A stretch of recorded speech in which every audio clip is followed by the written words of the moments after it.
সাত সকালে কালভার্টের তলায় অজ্ঞাত পরিচয় মৃতদেহ উদ্ধার, চাঞ্চল্য রায়না জুড়ে। সাত সকালেই রায়না থানার অন্তর্গত বাঁকুড়া মোড়ের রিলায়েন্স পেট্রোল পাম্পের পাশে বর্ধমান আরামবাগ রোড সংলগ্ন কালভার্টের তলায় এক অজ্ঞাত পরিচয় ব্যক্তির মৃতদেহ উদ্ধারকে কেন্দ্র করে ব্যাপক চাঞ্চল্য ছড়িয়েছে এলাকায়।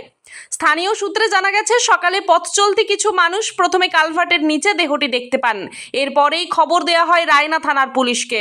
পুলিশ ঘটনাস্থলে পৌঁছে দেহটি উদ্ধার করে বর্ধমান মেডিকেল কলেজ ও হাসপাতালে ময়না তদন্তের জন্য পাঠায়।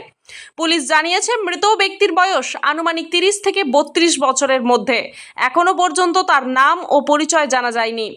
এলাকাবাসীদের একাংশ জানিয়েছেন, এমন ঘটনায় তারা স্তম্ভিত ও আতঙ্কিত। কিভাবে ওই ব্যক্তির মৃত্যু হয়েছে তা নিয়ে নানান জল্পনা শুরু হয়েছে।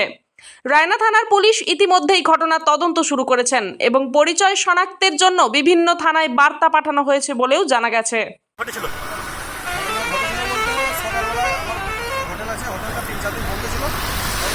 বাড়ি থেকে সকালে এলাম, সকালে আসতেই দেখি ওখানে 3-4টে লোক দাঁড়িয়ে আছে, যে আমাকে একজন ডাকলো। আমি যে দেখি এখন লাশ ওখানে জলের মধ্যে পড়ে আছে, সেটা ফেলে ঝোল হয়ে গেছে। আনুমানিক মনে হচ্ছে 2-3 দিনকার আগেকার লাশ।